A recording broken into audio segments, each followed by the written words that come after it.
What are you guys saying? My name is Ashton and welcome yourselves to the channel, and this is how to become the most powerfulest player in Minecraft Ultimate Edition.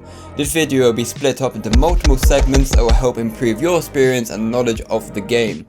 And we will start off with enchanting our armor. Now, as we all know, netherite is the current best armor you can craft within the game, but to fully grant maximum protection you will need to make these current enchantments. For your helmet you will need Unbreaking 3, Mending, Protection 4, Respiration 3, Aqua Infinity and Thorns 3. For your chestplate you will need Unbreaking 3, Mending, Protection 4 and Thorns 3. And for your leggings you will need Unbreaking 3, Mending, Protection 4 and Thorns 3. And finally, for your boots you will need Unbreaking 3, Mending, Protection 4, Feather Falling 4, Death Strider 3, Soul Speed 3 and Thorns 3. And now we will go in depth on how to effectively maximize your armor. In front of you now is 3 diagrams, green, red and purple. Green represents general use and is the armor that I told you to enchant earlier. Red represents fire and purple represents crystals. Now, as you can see, green has a low but perfectly balanced protection grid throughout all of its slots. Although this only goes to 80%, it guarantees decent protection for all types of situations. If we move over to the middle, you'll see that the grid has now changed, and this is why. Let's say that you are about to head off into the nether to begin a long last battle with a rival. The first thing you should be considering is the chances of you receiving lava damage. So, the best way for you to support this situation is by replacing Protection 4 on your chestplate and adding Fire Protection 4 in its place. This will increase the fire protection slot to 100% and reduce the general protection by 20%. We will now move over to the right. As you can see, the purple is now at 100%, meaning that we've applied the same technique as the middle diagram, but this time it will support us against end crystals. For those of you that didn't know, crystals can be weaponized to inflict heavy damage against anything within a certain radius. It's quite difficult to use, but after some practice it really is something to be concerned about. I'll be showing you the proper technique on this later in the video. Anyway, by removing Protection 4 on your chestplate and adding Blast Protection 4, you will increase your chances of survival from crystals. Last but most importantly, do not add one of each protection type to separate pieces of armor. This doesn't work the way you think it does. What actually happens is, each of the enchantment's abilities are only using a small percentage of protection, meaning that you're increasing your chances of death by one small error.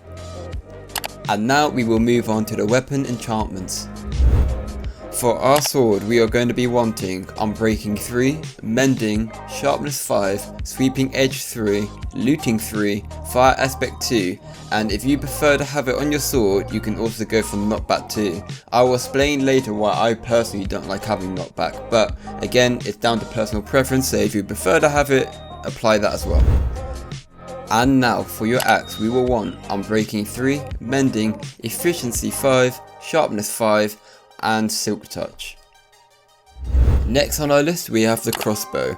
On our crossbow we shall add Unbreaking 3, Mending, Quick Charge 3 and Piercing 4. We will now have a look at the weapons in depth. With our swords we have now maxed out all enchantments abilities, but yet there's always been a debate if knockback gives an advantage or disadvantage to the person wielding it. Let me explain. When in battle with someone there are 3 main elements that you have to be aware of: equipment, environment and flexibility. All of these features interlink with each other to form a basic idea of your situation. 1. Are you equipped enough for this battle? Will your armor break? Is your sword strong enough? 2. Are there any places for you to fall back if necessary? Can you combine your equipment and surroundings to apply pressure to your rival? 3. Can you maneuver around a problem to free yourself from incoming damage?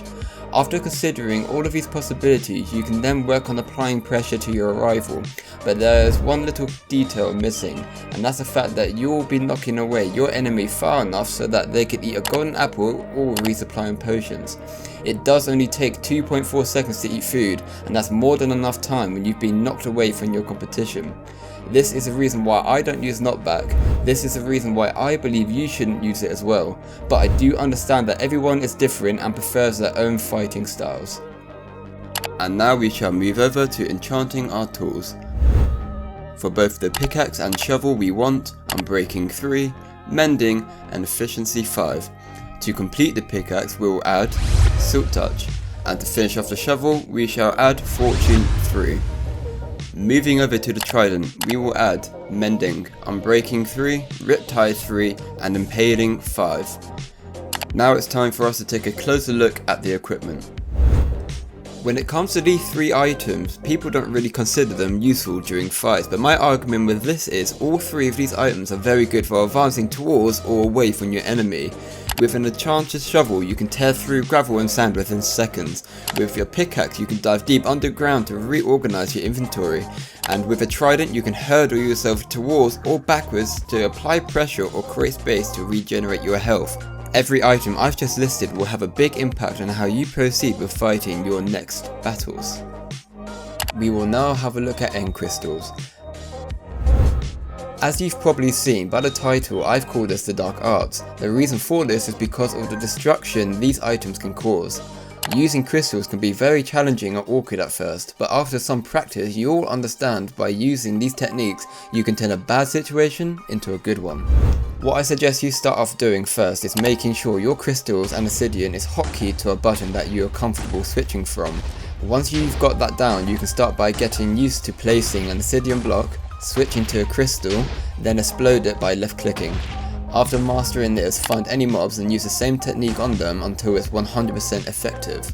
One thing you must remember is to place the obsidian below foot level. If you didn't know, explosive hitbox damage renders from the player's feet, so, by theory, if you have anything between you and a crystal, you'll take less damage since the block is absorbing all the damage. After getting familiar with the basics, I would then recommend proceeding to these next steps.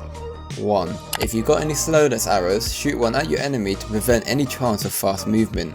Remember, with the crossbow that I've told you to enchant, you are now able to hit a player even with the shield up. 2. Advance and hit a player once with your sword. By doing this it almost guarantees that an effective crystal will finish off the player. 3. Quickly proceed with the placement of the crystal and finish off your rival within a few clicks. For those of you that are wondering how effective a crystal is, here is me with a fully enchanted armor standing right next to a crystal. Thank you so much for getting to the end of the video. If you did find this useful, don't forget to like and subscribe. It really means a lot to me and will help me understand on what kind of content you want to see for the future.